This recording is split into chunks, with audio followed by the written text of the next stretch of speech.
Polisi kazi yao ni kulinda usalama wa wananchi na mali yao, na wanafanya hivi. Kwa kawaida wanafanya kazi nzuri. Kwa kweli hakuna lawama kubwa kwa kazi ya polisi katika kulinda usalama wa wananchi na mali yao.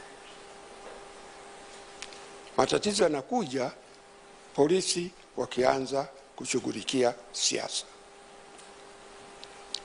Huko nyuma tulipokuwa tunapata cases hizo za public interest, mahakama ilikuwa inashirikiana na polisi kupanga watu, na wakija wengi wanazungumza nao kwamba sio kwamba tunawazuia msiende kusikiliza kesi, sababu ni kwamba hakuna nafasi ya kutosha. Kwa hiyo ataruhusu watu kiasi fulani wataingia, wengine labda mtakaa mahali. Ndio ilikuwa inafanyika hivyo kwa kushauriana. Hapa ikaonekana ni mapambano, sio kushauriana.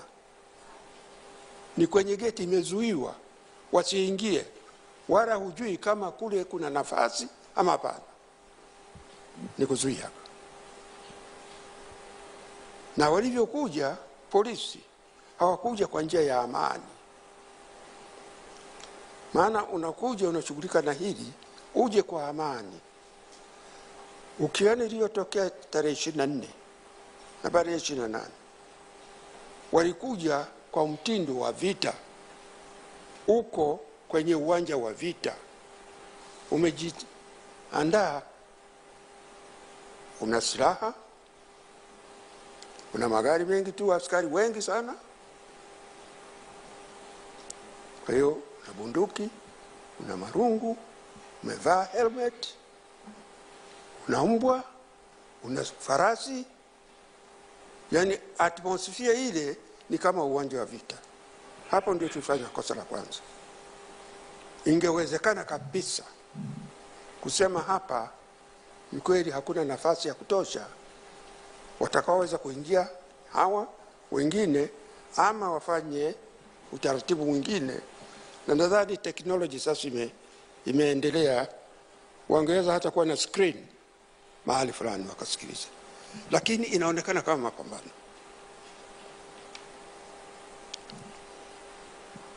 Kwa hiyo kwa upande wa serikali wanaona ni kulinda amani. Kwa upande wa Chadema wanaona hii ni kuonea, na kila mmoja amechikia upande wake. Kuna misingi, maana sijui, maana wakati wote huwa uamuzi ni wa mahakama, lakini hapa inaonekana uamuzi ulikuwa wa polisi. Turudi kwenye taratibu za kawaida.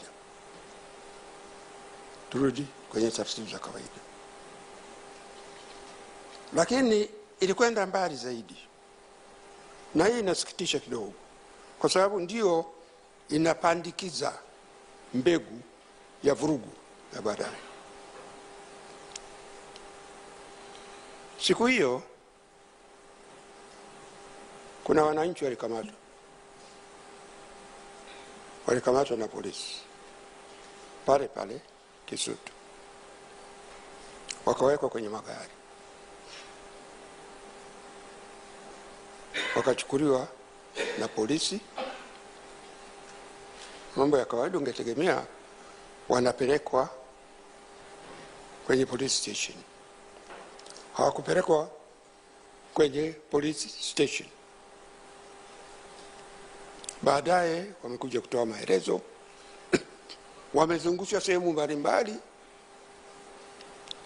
wengine wamekwenda kutupwa kwenye msitu sijui wapi, Mabwepande.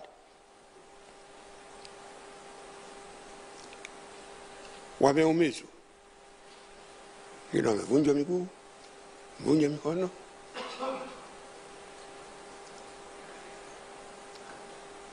Polisi Yani pamoja na yote yale kwamba imeonekana wanatia watu kwenye magari and so on, wanawachukua,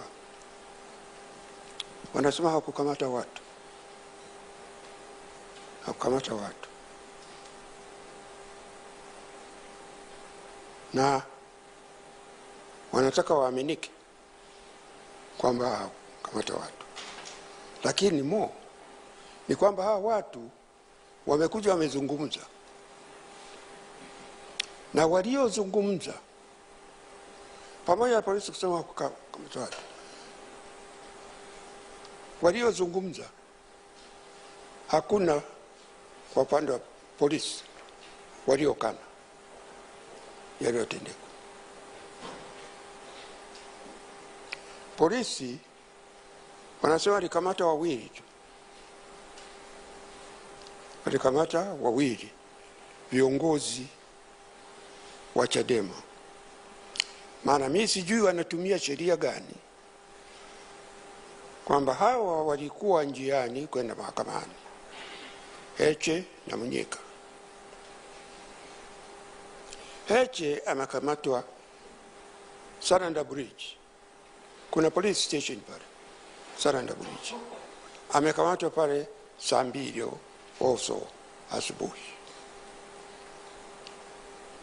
Hakuonekana siku nzima, wanatafuta yuko police station gani, haonekani. Yeye mwenyewe anatoka, niliona kwenye press conference yao ile, ameeleza kwamba alichukuliwa, wakazunguka, kaenda Ununio, Mbweni, wapi, yuko kwenye gari tinted, hapati maji, hapati chakula, wanazunguka siku nzima. Mwisho wanakwenda Oysterbay Police Station, na huko hateremshi, yuko kwenye gari. Baadaye wanasema mrudishe nyumbani. Kwa maelezo yake anasema anaelekea huko, anaona anapita sehemu, mpaka tena wamekwenda Mbweni. Mbweni ndio sijui wasaidizi wake wameweza kukimbia, karazifu polisi wamerudi mpaka Kunduchi, kituo kidogo cha polisi, ndio anamwambia aenda atoe maelezo. Aliyosema yeye akasema yeye atoe maelezo, basi wakasema tunachukua particulars, wakamwachia. Ametoa maelezo haya, polisi hawajakana. Unamchukua mtu, sisi ni wanasheria wa zamani, hatujui utaratibu wa siku hizi. Hivyo kwa tunaweki na polisi, ukimkamata mtu unampeleka police station, unamchaji.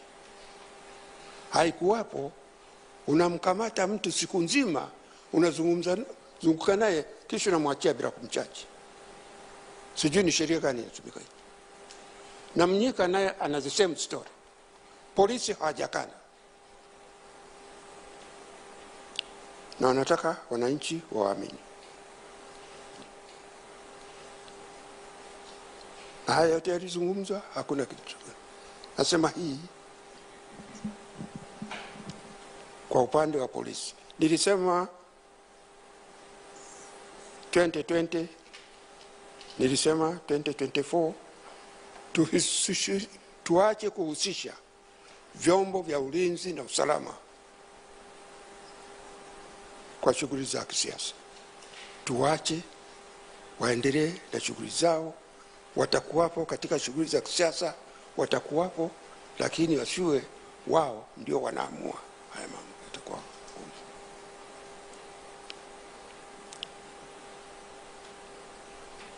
lakini ukiona hata kesi yenyewe wanabishana. Nadhani serikali imeomba, sisi kama ni serikali, imeomba kwamba kesi iendeshwe kwa mtandao. Wameomba. Sasa wanabishana na utetezi. nadhani ni lini mahakama naamua, in a few days time. Lakini ukiona kilichotokea ni kwamba ni kama mahakama inaanza kuingiliwa.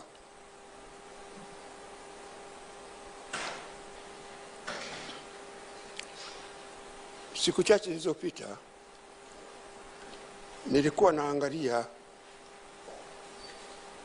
proceedings za bunge. Nikakuta mwanasheria mkuu anazungumzia matumizi ya mtandao na kudefend matumizi yale. Hii kesi iko mahakamani. Kesi iko mahakamani. Mwanasheria mkuu anakwenda kuizungumzia kwenye bunge. Kisha nikamwona waziri wa mambo ya ndani na akieleza hasa sababu kwa nini wanataka kesi hii ifanywe. Kwa sababu kumleta Tundu Lissu kutoka Ukwanga ni kama maandamano, kuna viashiria uvunjishwa. Kwa hiyo ameeleza kutetea kwa nini kesi ile iendeshwe kwa msingi kwa mtandao. Lazima ujizuie. Kesi iko mahakamani, usizungumzie. Hata kama angeulizwa mwanasheria mkuu, kama ni swala lilikuwa ameulizwa, angejibu tu hili liko mahakamani, tusilizungumzie. Yeye amezungumzia. Maana yake nini? Ni kwamba serikali inatoa pressure, na katika hali hii ya uoga inawezekana hata mahakama ikasita, na ikifanya uamuzi inawezekana watu wasiamini imefanya uamuzi ule independently, kwamba kumekuwa na pressure. Amezungumza mwanasheria mkuu, amezungumza waziri wa mambo ya ndani. Mimi nasema iko huko mahakamani. Ya msingi unapoendesha kesi ni kuona haki inatendeka. Kwa hiyo vyovyote vile watakavyoamua huko mahakamani, watakavyoendeshwa, ionekane haki inatendeka.